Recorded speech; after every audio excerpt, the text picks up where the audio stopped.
Oh, we definitely turning that down. She has the PowerPoint thing in her hand. We're getting a PowerPoint. Good afternoon. I'm the last voice that you're going to hear for the city. And we get the opportunity to speak to you last because we have the burden. And in this case, we have waited 27 years to get justice for this. And at this Not a good thing on you. We have proved that this defendant killed Melissa Wolfenbarger sometime in late 1998 or early of March 1999 for no other reason except for jealousy, anger, and the fact that he was about to lose control over this woman who he had for 7 years. And I'm going to ask you all to bear with me for a few moments as I tell you and show you how we've proved this case beyond a reasonable doubt. Now, as Mr. McDermott was speaking, I'm reminded of two things. One, what I was told in law school, that when you have the law on your side, you argue the law. When you have the facts on your side, You lost a directed verdict. when you have both, you argue both. And when you have nothing, you just argue, and argue. And that's what Mr. McDermott did for about 45 minutes. Now, I like Mr. McDermott, but he was given a tough case. And because of the case that he was given, he just had to argue to for the last 45 minutes. And I'm going to show you how everything that he said makes no reasonable sense. Because what we ask you as jurors is that you have to make reasonable inferences based on your common sense and reason. We ask you not to leave your common sense at the door, but you bring it into the courtroom. And there's only one reasonable conclusion in this case. And all roads, all logical roads, all roads lead to one defendant, and that is him over there. I'm then reminded of a second story that I've been told a long time ago regarding a red bike. And the story goes that there was a man coming across the border, and he had a red bike. And every day he would come cross the border with a red bike, but it had a basket with sand. And every day as he came across the border patrol guy would say, look at the basket and say, what's in here? There's something in here. Every day the guy would come and say, nope, there's nothing in there. Ride his bike every day, happened for a substantially long time. Then one day, the border patrol guy and the man on the bike was at a bar. Was there a hot mic for red bike? Then one day, the border patrol guy and the man on the bike Somebody just hot mic'd it's the red bike story. That's not me. was at a bar. The border patrol guy was getting ready to retire, and he speaks to the man and says, you know, all those days and all those years you were riding this bike across the border. And every day I looked, and there was nothing in the basket. What were you doing? God says nothing. Congratulations on your retirement. The night keeps on going, and they're drinking a little. And the border patrol goes and says, you know what, I'm a little drunk, I'm probably not going to remember what you tell me. But tell me what you were doing. He said, no, don't worry about it. Here's another drink. And drink. It's now the end of the night. Border patrol was like, look, I'm getting ready to go home. I've been drinking a lot. I'm not going to remember what you told me. Tell me what you've been doing. He said, you know what, I'm sorry. He said, you know, every day when I was coming through with the red bike, you were so focused on what was in the basket. But I was smuggling in a new red bike every single day. But because you were focused on what was in the basket, you were missing what was right in front of you. And what the defense counsel has asked you all to do is focus on all these reasonable theories, and we're going to talk about these reasonable theories in a moment, and not focus on the path that's right in front of you. Here we go. And like I said to you before, the path that's right in front of you leads straight to Mr. Wolfenbarger. Straight. So let's talk about some sand in the box, the basket. Let's talk about it. First, no physical evidence. That's the first thing, right?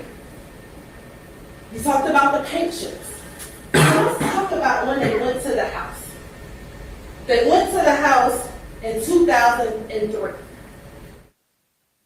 What happened in 2003? What do we know? Well, what we know from Dorothy is that he abruptly left in February, sometime in 1999. He didn't tell his friends he was leaving. He didn't tell Miss Dorothy, the person he would hang around with every day. He left all the clothes in the house. And what did Dorothy tell you? She had to come and clean it out. And then what did you hear? That it was remodeled. It was changed. So of course, in 2003, when they go and do it, the paint chips don't match. Now when it tells you, oh, well, the paint chips, they stay the same, you don't know what all the remodeling was in the house because it had changed. So there wouldn't be any paint chips that matched what was in her hair. Next, we talked about the bags that his DNA is not found on. But Mr. Fawcett talked to you about that. If we believe when the last time anyone besides him seen her, we know that in February of 1999, she didn't call her mother for her birthday. We know in March of 1999, she didn't appear for the court hearing for the battery case from July.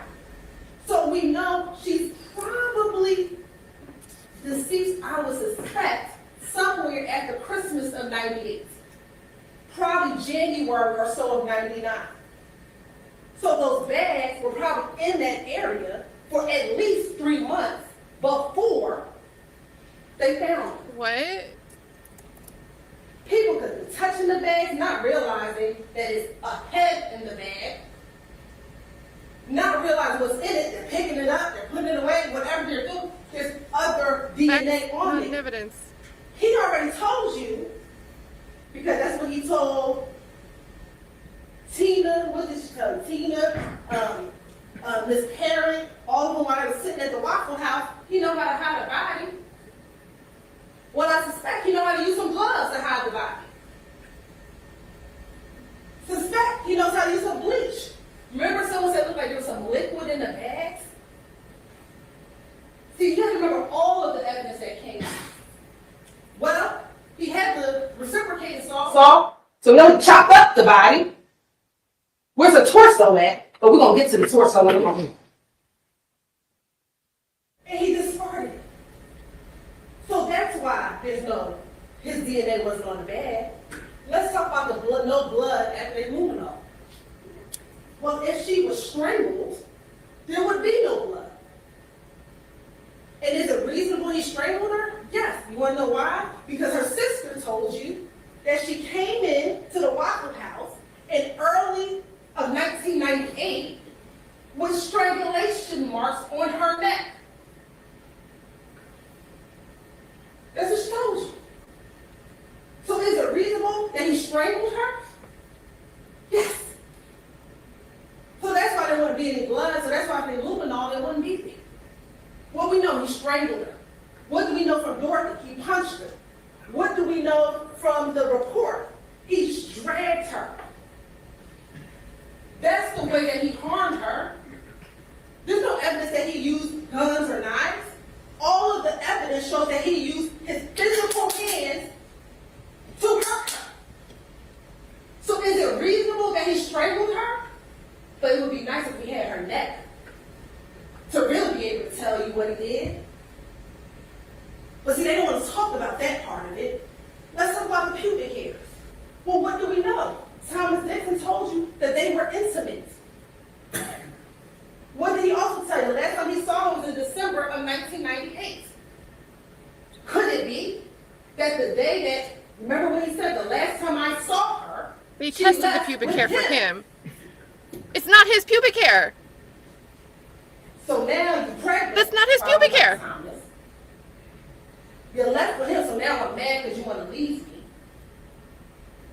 And I strangle you and kill you. You're right. That pubic hair could be Thomas. Oh, it's Tom. But you didn't test it. There's no physical evidence. Doesn't mean it doesn't point to him. Because there's a reasonable reason. You could have why there's proven no this. Physical evidence.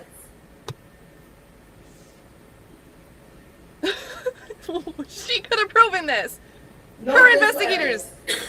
So they showed you the rain shower report. Dixon was in But custody oh, for my years God, you're April. for robbing a bank. They could have If found you him and got a died pubic hair. January, February, or March. Where's the rain reports for those months? You have to start thinking about what they want to give you because they want you to go all over the place and not on the right path. Her body was sitting out there for months.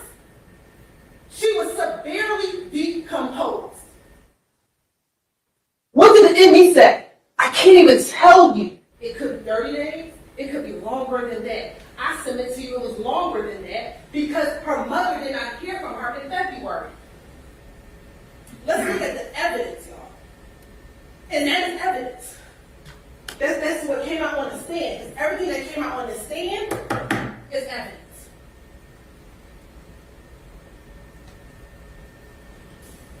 Stand in the box.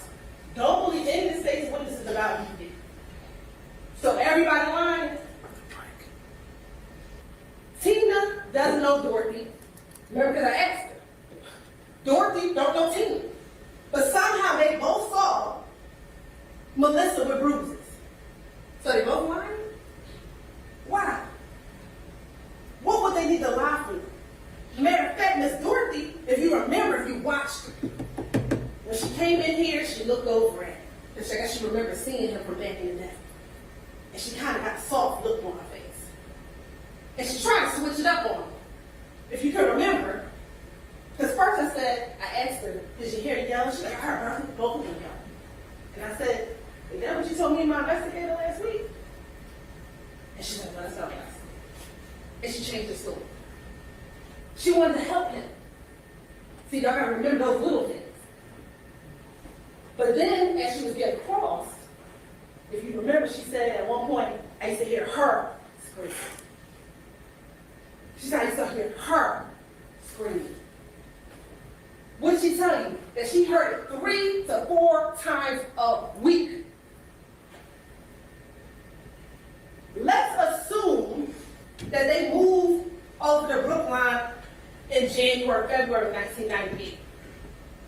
You know, we lawyers, I don't do a lot of math. But she's 3 to 4 times a week. So take 4. So I'm good with that. 4 4 is 16. Times that by however many other months. How many times is she hearing this poor baby scream every week? But they want you to believe that no domestic violence is happening? You gotta start thinking about the evidence, y'all. Because they talk to you about that. Thomas Dixon, he don't know Dorothy. He don't know Tina. But somehow Melissa was able to tell him about what happened to her in July, but he comes in here and he's lying too. Remember when he told you that I had been in prison for about 10 years and I saw her missing face on some cards. That's how he remembered that that's how he knew she had passed. And wanted to tell everyone about what she told him. And is that unreasonable? Because maybe he was her peace and solace to get away from him. You know, he asked questions about them being on the roof of the Waffle House. Maybe that was the only place she could get some peace, on the roof of the Waffle House. From him. Waffle House Mike that you didn't tell. What did? Now I know she said all she do is smoke take heroin every day. But what she tell you today? That when she called her friend the last in 1998, he didn't want her to speak to anybody. So we're supposed to disregard all of that. I submit you don't do that because that's evidence. Now the Brocks. You know, he said, you know, I guess he claims that Ms. Brock told him on the phone that he returned the assault. He didn't play that interview for you. He played Wendy's interview. So where's that interview? The interview you heard is when the Brock said he borrowed the saw. Matter of fact, they corrected the police. The police said, he stole the saw. They're like, no, he didn't steal the saw. He borrowed the saw. And they said on their own, and he never brought it back. And they told you, that's not the reason why we fired him, but he never brought the saw back. And remember what we asked them earlier? In the culture of that job, they don't really ask what you use the saw for. They just use, they let their employees borrow the saw. That's evidence. Because how ironic is it that her body and the bones have lines from a reciprocating saw that he so happened to borrow from the job that he worked at. And it hasn't been returned. Ladies and gentlemen, this is evidence.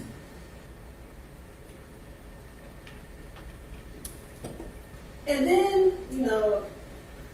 this whole thing that he was cooperative, he gave DNA samples, he did this. Well, he did those things because he believed he covered up the murder. He believed that he did what he needed to do to cover up the murder. But when it is time to now be held accountable, what is he doing? And we're going to see the video there in a moment. He first sends his girlfriend out to say he's not home. So they skip over that part. When the police get there, she opens up the door, she comes out and says, he's not there. But what did O'Hare say? Because of the cell phone, they knew he was in the house. So he kept looking. And y'all saw the video, he looked. I think he thought he was behind that mirror. He kept on going back to that mirror. And then eventually he's like, oh, he's here. And he knocks on that makeshift thing that he done cooked up himself in. But he's cooperative?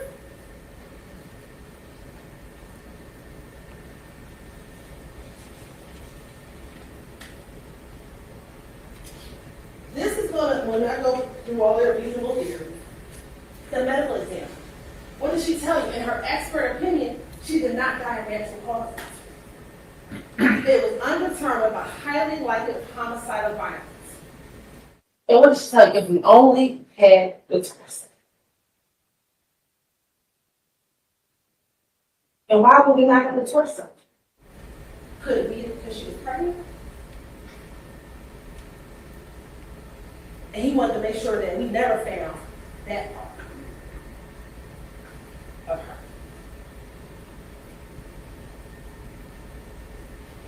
So you're going to get this instruction from the court, and this is what both Mr. Fawcett and Ms. McDermott discussed.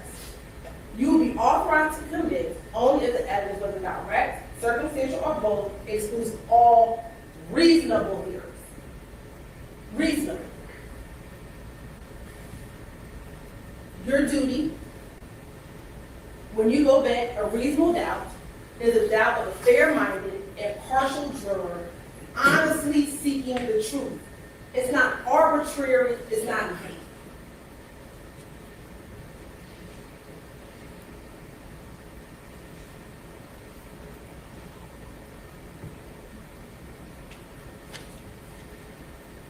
So let's talk about their reasonable theories. So the first one, a random person in the West End decided to kill her child and decapitate her hair and cut off her legs. What evidence is there?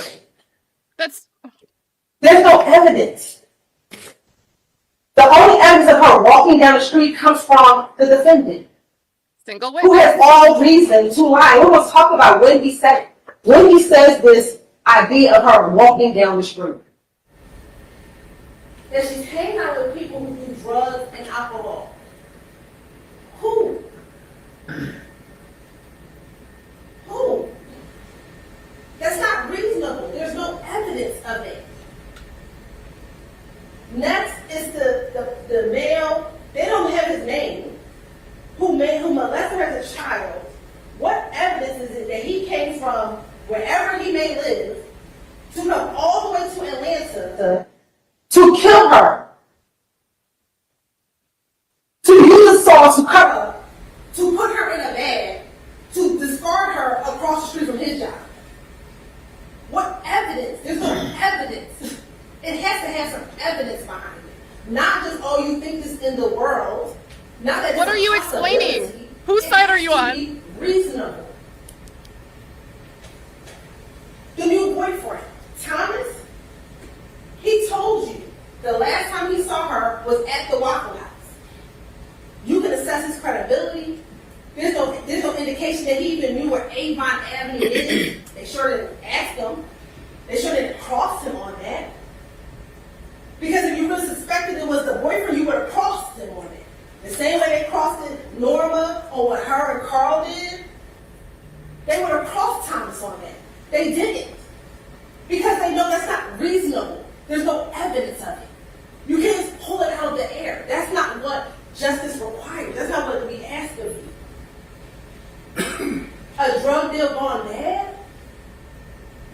Since when is she a drug dealer? Where's that coming from? An overdose? What you heard is that everyone's trying to keep her away from drugs. Remember Wendy said when she was doing meth, she didn't want her to do the meth.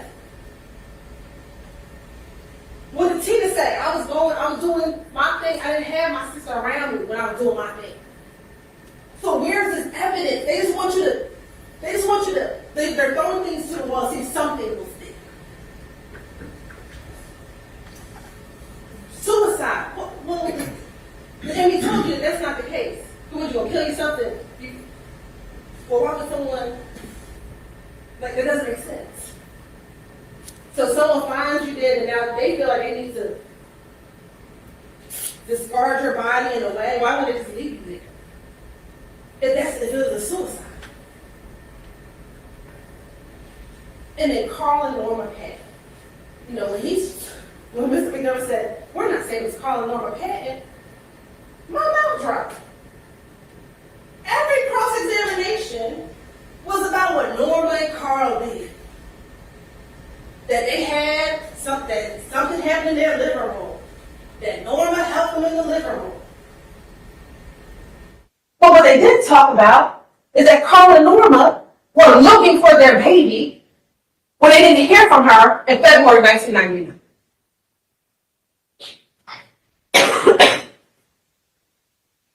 That they drove from their home in Stockbridge to go look for their child. That even when Mr. Patton got arrested in 2003, the first thing he wanted to do said, you got me? Go find the person who killed my child. That's what he said.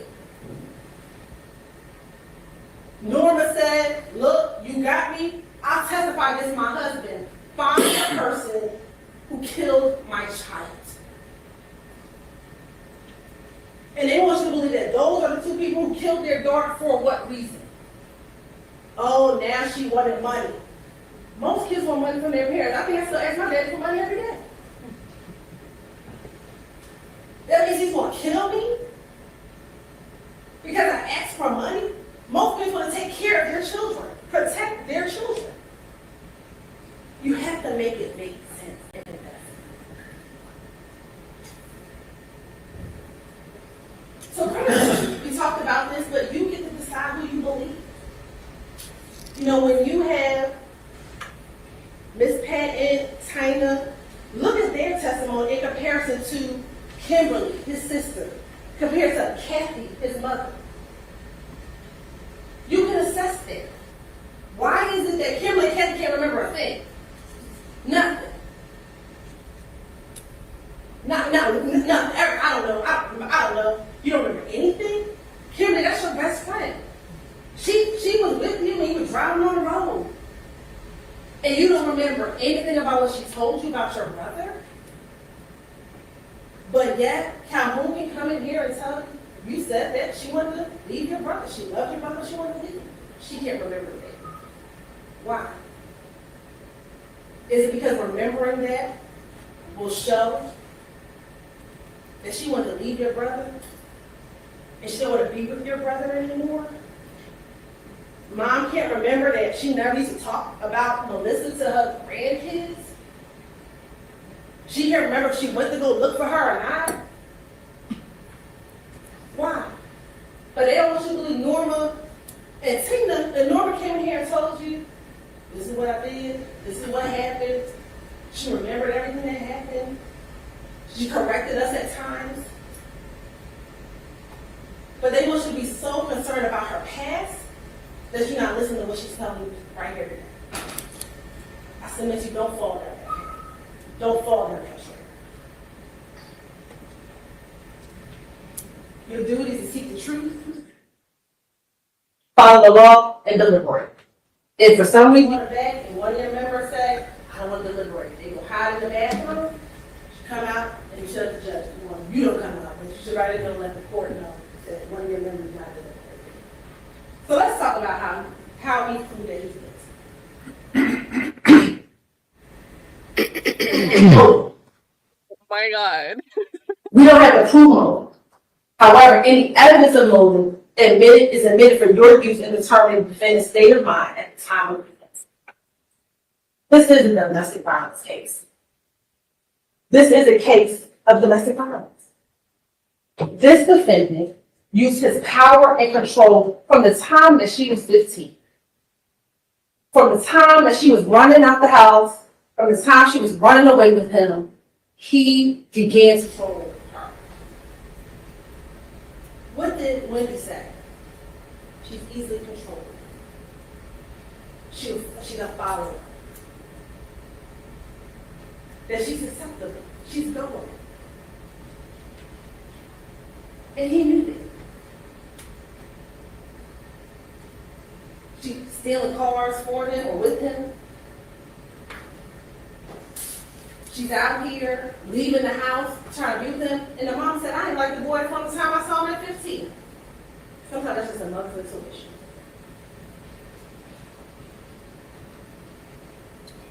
Tension building. Tension building. What did Dorothy tell you? The argument. That's tension building. The breaking of the glass. That's tension building. The incident. The marks on the neck. The incident. The July incident. The incident. The black eye that Dorothy saw. Those are all incidents. And those are what people saw. We know sometimes domestic violence happens in the house of things that people will never see. The reconciliation. Her wanting to go back to him. The TPO hearing where she drops the TPO. Your Honor, with approach. Sure. Oh.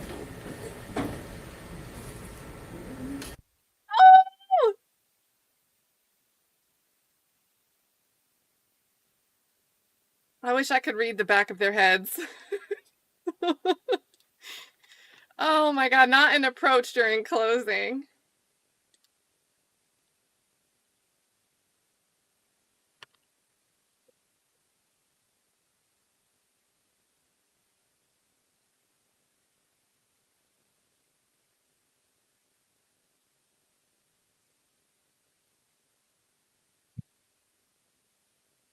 Yeah, a whole approach. I know. What's the jury looking like? Maurice, unmute us. Was it a burden shifting? Oh, maybe they whispered right before it. All right, let's do that. Oh, what do you want to do, chat? Look at her. Here. The reconciliation of it. That is evidence of a domestic violence relationship. And if there was a calm period, she went back. We know that he went to court with her, so those could have been times of that calming period. We talked about the different ways in which we exert power and control. So let's talk about some of the ways of exerting power and control. Isolation. What did we learn? When she got to Brookline, she didn't have any friends. What did did Kimberly tell you? I started living my life. So we weren't friends anymore. What did Wendy tell you? They weren't friends anymore.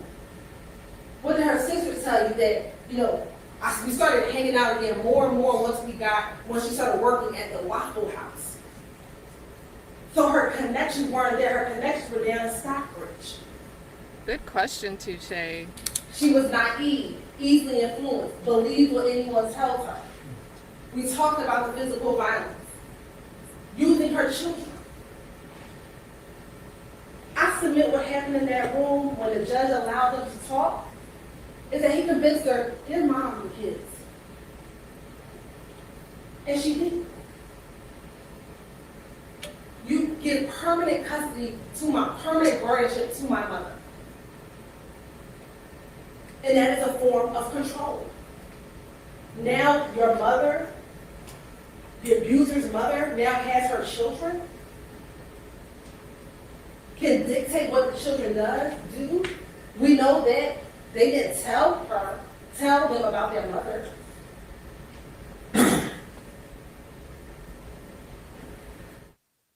What did Ms. Jakes tell us about the role of a perpetrator? Plays the hero, the judge, and the victim.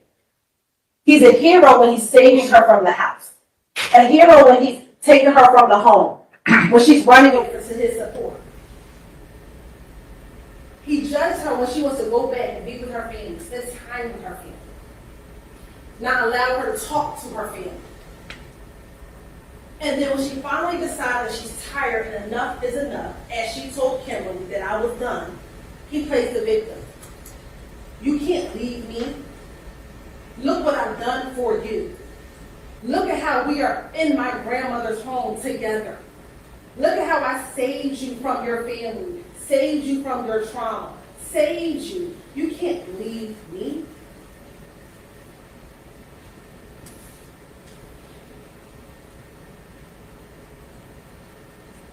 Abusive. We already talked about it. He was controlling. She was, Melissa, fragile-minded, a follower, easy to control, weak, not the type to fight, naive, dependent. Again, evidence of his controlling behavior. Motive, pregnant by another man. Because remember Thomas Dixon said it, thought it was his. And leaving him for another man. And what did Rosa tell us? The most violent time for a victim of domestic violence is when she wants to leave. Is when she wants to leave. And she was leaving him. She found solace in Mr. Dixon. And he was going to lose control of her. That is why he killed her. She was going to leave him. She was leaving him.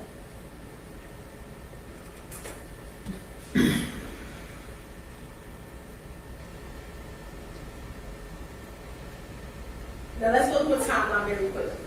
Late 1997, early 1998. She goes to Waffle House crying with a bruise on her neck. Melissa indicates to her sister that Chris caused the mark on her neck. She initially tries to confront Christopher. Melissa doesn't want her to confront him. Troy instead hits Chris. Tina drops Melissa home and confronts Chris about hitting his sister. That's on 2 separate times. And then about the time at the Waffle House where he makes an ugly comment. He knows how to hide a dead body. January to March of 1998, Melissa and Christopher moved to the grandparents' house on Brookline, again away from her family and friends. She's working at the Waffle House in New York. Remember? So, Melissa, March of 1998, Melissa visits her sister at Waffle House on Virginia Avenue and surprises her for her birthday. Remember when Tina testified, she said, I thought it was 99, but my mom did correct me and I realized it was 1998 and she remembered the wrestling people coming in and that's how she was able to remember the date. So it was 1998. And we know it's not 1999 because if you believe what her mother tells us, She did not call for the birthday and home, and she did not appear for the court hearing in March. It's reasonable to believe she was deceased by then. Again, Melissa's still working at Waffle House in Doraville, and Christopher's not working at Action last year. He didn't start until October. January through July, we talked about this. Dorothy hears arguing, sees Melissa with glass on her face and booze under her eye. She saw Melissa with a baby maybe once or twice. You know about the July 21st APD police report. Melissa applies for a protective order. She seeks a petition to terminate guardianship on the 23rd. Temporary protective order hearing. Chris is allowed to speak with Melissa privately. That's when, after that meeting, is when Melissa asked for the TPO to be dropped.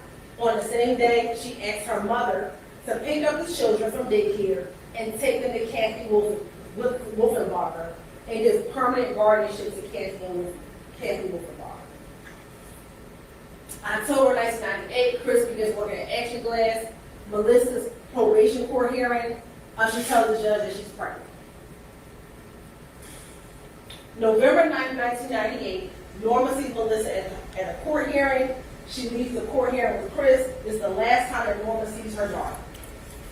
Thanksgiving 1998, Wendy Waddell calls Melissa. Chris does not allow her to use the phone. He's controlling Melissa's ability to speak to her friends. Melissa does not call her family on Thanksgiving. December 98, you know that Thomas sees Melissa at the Waffle House. He says to Chris, because he comes in, Melissa's crying, "You can have her after 9 o'clock p.m.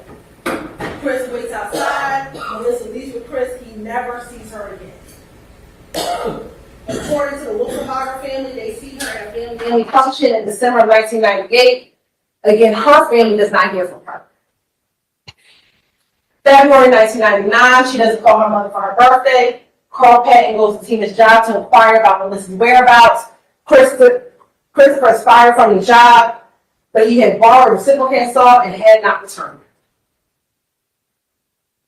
March 1999, Melissa is not present and cannot be located for the battery trial. April 1999, her head recovered is unidentified. Other extremities recovered, unidentified.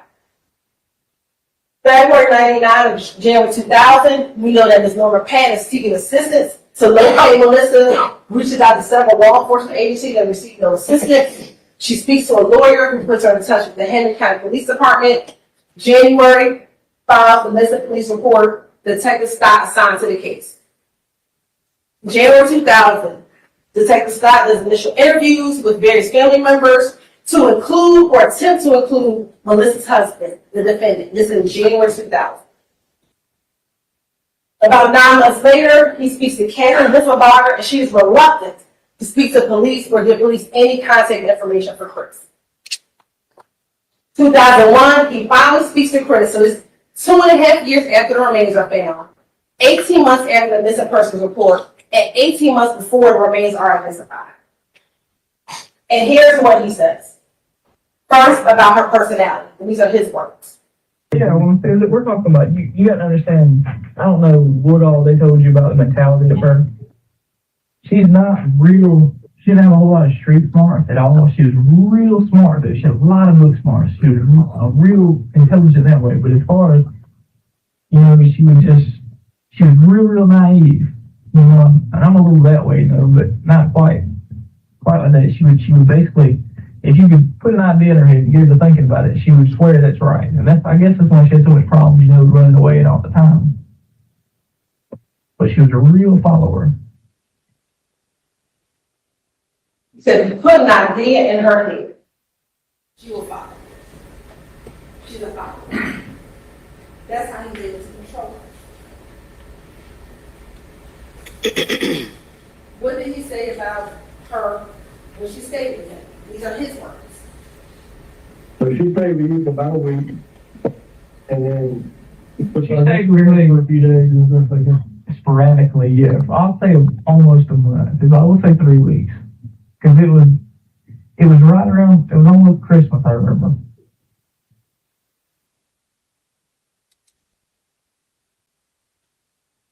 So what does he say? She is sporadically with her until about December of 1998. No other person besides Chris sees her after December of 1990. What's he say? Because this idea that it's Norma who did this in 2001, he says this about her mother. But there's no way I believe that she ain't called her mom. That's the whole reason I ain't even, heard it. He said, there's no reason why she wouldn't call her mom.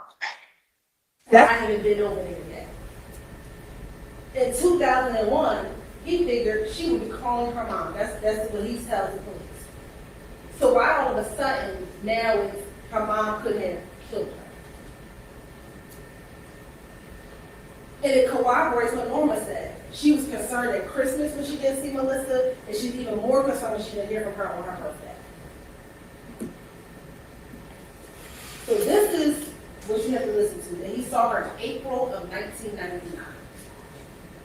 Then after she left, I didn't hear too much from her for, a couple months. I was like, whatever. But back in April the following year, which I guess would be 99, I seen her.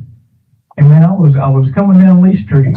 I don't know if you know about the line like that, but it was right there, right where the train station is. And everything. I was coming down through there, and she was walking down the road, and me just seeing a white girl. I was, blowing a horn because we're a dying breed around there, But I stopped and I blew the horn at her, and I got down the road down by Krispy Kreme and turned around and come back. I'm like, I got thinking who it was, and I couldn't believe it, man. She was, I don't know, I guess her sister could tell you how she looked. You got to picture how she looked when she was right. I got this on when that was done. Yeah, that was before. That was like she looked like right after we got married. After that, man, she cut all her hair short, dyed it red, started smoking. She looked totally different than that. But when I see her come back, man, she was real bad. She went off the gate and everything. I'm like, man, I couldn't believe it. It went for my heart. But we stopped, and she said she wanted to talk. So we went. I went up to Taco Bell. We went to the building or whatever, And at that time, she was like, I made a mistake. I want to come back home. And I was like, man, you don't know the emotional stuff, whatever it's going to take for me, just like this. So what? You said that was his mom. When we finish this, you got to ask the county commissioners to give us their system. But what he said is he saw her in April of 99 when he was driving down Lee Street in the West. And that she had bright red hair, and that she had track marks on her. Ladies and gentlemen, in April of 1999, her head was severely decomposed on April 29th.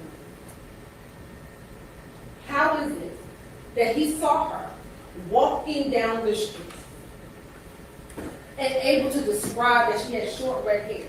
What did his mother and his sister say? The last time we saw her in December, her hair was down to here. But he sees her in April walking down the street. But she didn't call her mom.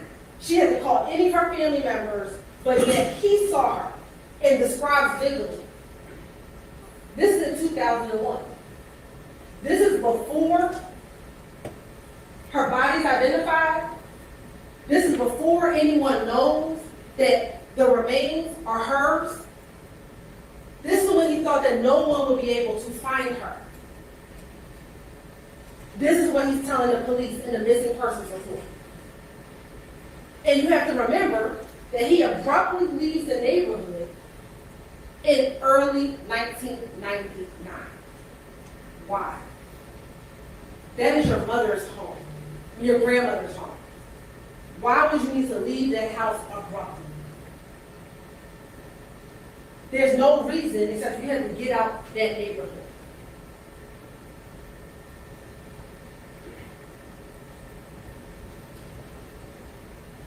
Let's see if this one works. But he tells them later on in that same interview again that he saw her in April of 1999. I mean, she had taken she had dyed her hair several months before, but then right there towards the end, and especially when I seen her in April, her hair was real short, real bright. It was like, you know, they looked odd. It looked, definitely stood out. I mean, she didn't look nothing like that.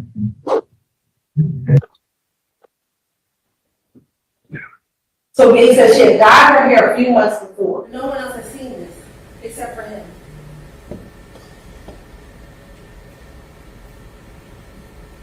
He also says, and I'll try to play, but if it doesn't work, we'll keep moving, that she must have changed her name. Why would Melissa need to change her name? There'd be no reason for her to change her name. Why? Again, this is in 2001. He wants people to think that she's moved away and just changed her name. She already wanted to leave him. She didn't want to be with him. She already started a relationship with someone else. So what reason would she need to change her name? I know that she would like to say, that's the only thing I think of right now. I really don't know, but that's just my opinion. And she went through, because to this day, she still married me. I'm not, you know, this now, you know, I guess going through divorce, whatever, I'm trying to do all that. But It's not, and I'll say this as a reminder, if there's any video that you would want to hear, you can do that if you're once you're delivering.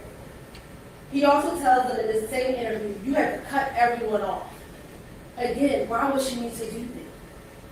She had her family who loved her, her family who cared about her, her mother, her father who picked her up after the July 21st incident. There would be no need for her to cut anyone off. But again, he was trying to cover it up because again, this is before anyone knows who she is. I mean, she had taken she had dyed her hair several months. In 2002, he files for and is granted divorce from Melissa. He also says in that 2001 interview that he's been working on the divorce since 2001. If you thought she just went away, you didn't think she was going to come back at all? Why are you filing for the divorce? You're filing because you know she's never coming back. March 18, 2003, Detective Scott and Calhoun meet with Chris. This is a few days after the remains are identified. If you remember, they kind of confirmed his story before telling him that she's been identified. And again, in this interview, he says the same thing. He saw her in March and April of 1999. Now he says he dropped her off at the train station and that was it. She just disappeared in the night. With no one else to see her, that story's a lie.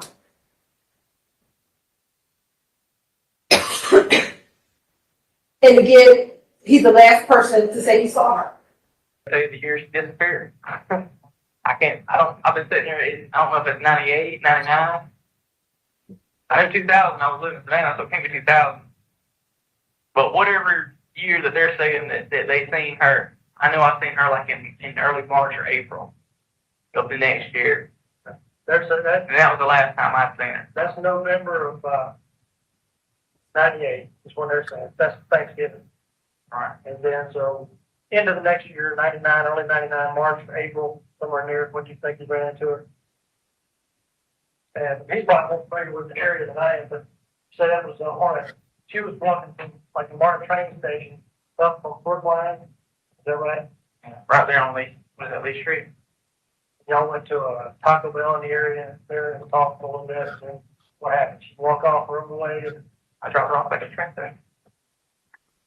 so you were driving. What kind of vehicle you had at that? I had I want to say it's a tan color Chevy Caprice, like a brown color. I mean, I can't be certain on that because I've got off of many cars. Then he says, you know, he looked better than the last time he saw her. In 2001, she looked like she was doing something. He kept on saying track marks, but now in 2003, she looked better than the last time she saw her. I think I'm running out of time, so I'm going to speed through this pretty quickly. What's the last? this idea that she may have gotten drug overdose, what he says is she was not on drugs while they were together. So this idea, he says, When people do stuff like that, kind of just disappear from the family and just run, haphazard lifestyle like that, they're already on drugs. That's what I'm trying to say. Oh yeah, she wasn't on nothing with them together. I'll say we smoke reefer every now and then, just fun where we go to concerts or something, or do go out or something, might drink regular alcohol or something. she went on drugs. So all of a sudden, the defense is, oh, well, she made What did that say? Oh my god, where is Hal? Guys, look at the last line, the bullet point here. Lies always changes.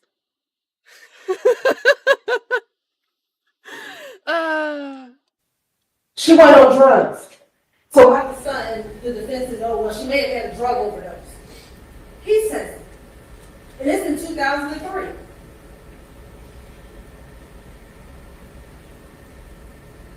He talks about the divorce being final. We don't need to play that clip. Are y'all? She wasn't afraid of her dad or anyone getting revenge. What? Was she ever afraid either of him or somebody that, might be trying to get revenge? No, Against him? I don't know if she did. She never let on nothing like that. She never acted that way. No, she was always more quiet, or didn't. So now I don't know anything about that. That's not what he said. She loved her. I was just getting at how much you knew. Was she was ever afraid of him? She was good. She was afraid of her mom, but she couldn't stand her mom. I'm not really sure that's what, that's what's got me stumped now or whatever, because, it always seemed to me like, she loved her dad, with her dad, but her mom was always, every time she'd run away, whatever, she would come and tell me she was running away from her mom. I don't know, that's why I couldn't really say, I don't know, I just couldn't see him doing anything to her. I don't know, that's why I guess that's why I can't really think she'd be dead. Or it could be a homicide or whatever. You can't see her. This is her dad doing anything. Now in May, you've heard this interview, so I won't play it. There's clips in here, but I'll highlight a few things for you. But this is the May 5th, 2021. This is now 18 years after the head and extremists have been identified, 6 years after media attention has been brought to the case. He talks about the last time he saw her. Now he doesn't really remember. And we have said a memory phase. But the defendant nor his family can remember a thing about this woman who's the mother of his child. Child? She recognized the issue on the PowerPoint. It's a child. He thought she just left and moved on.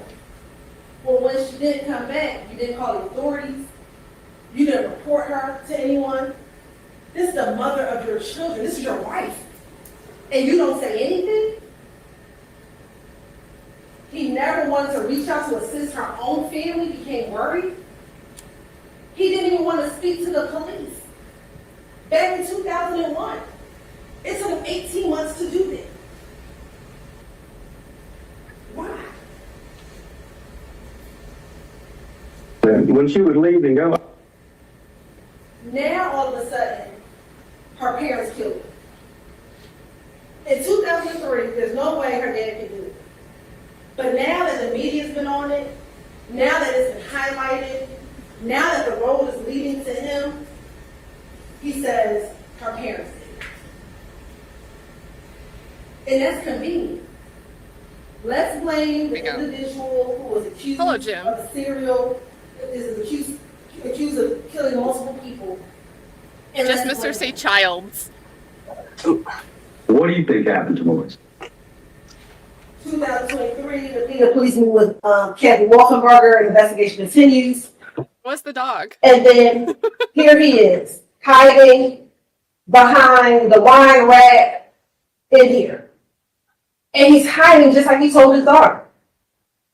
When I have to go on the run, because that's what he told him, I have to do it. I know where to go.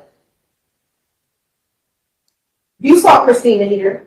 She had no reason to make that up. And that's exactly what he did. Had a makeshift place to go hide. Now they said that we want you to do a legal lodge. No, we don't.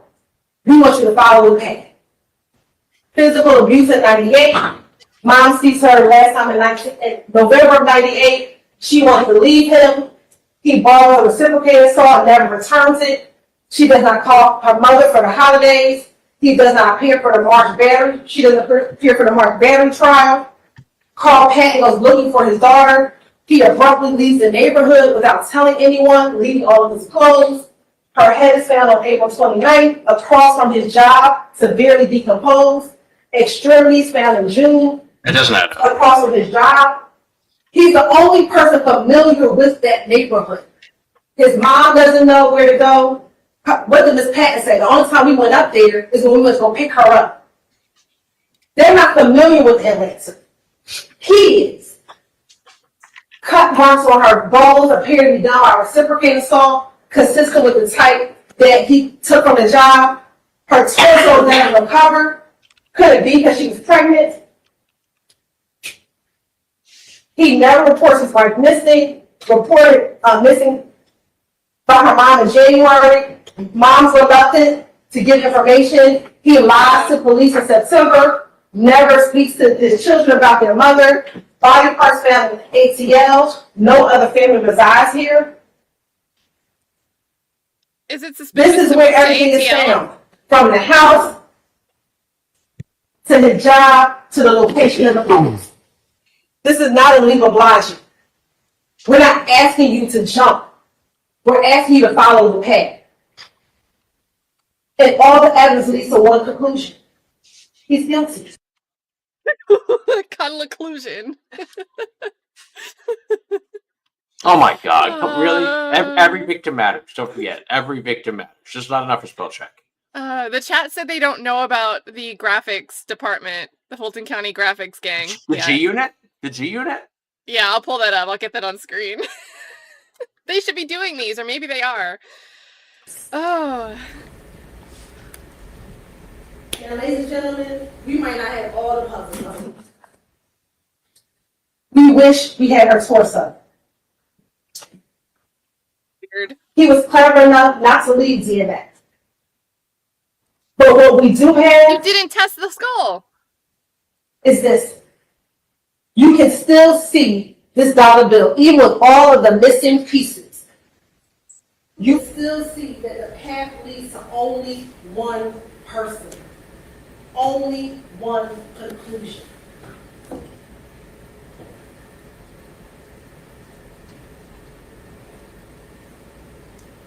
Now, sometimes things are challenging. And this is going to be hard for you all to see. But this young lady right here should not have been left like that. This young lady deserves to have raised her children. This young lady deserved to have lived a life. This lady deserved to have continued to work, to be a part of her children's lives, her grandchildren's lives, but she is not. The defense has operated on what if this, what if these possibilities, what if. We want you to focus on what evidence came out of the trial, what the reasonable conclusion is, and you will not be telling him something he doesn't already know. For 27 years, he's known what he has done. For 27 years, he has sat and hid from justice. We are imploring you, we are asking you. Don't listen to these fabricated stories for what the defense is telling you. When you follow the truth, when you seek the truth, there is only one true result. That this defendant, Mr. Wolfenbarger, is guilty of murder. And we're going to ask that you do that. Evil prevailed when the men and women fail to act. I'm asking you to act. We are asking you to act. And we are asking you to find him guilty. Thank you. There we go. Let's let them get rid of the jury. They can have their Ladies and lunch. gentlemen, I'm going to, in a moment, just give you the charge of the court, which is that law that I promised when I first Oh, yeah. swore you in to be jurors in this case. And I, too, have a PowerPoint. What? And mostly I do that so that people process things differently. And so some people hear things better and understand it by hearing it. Some people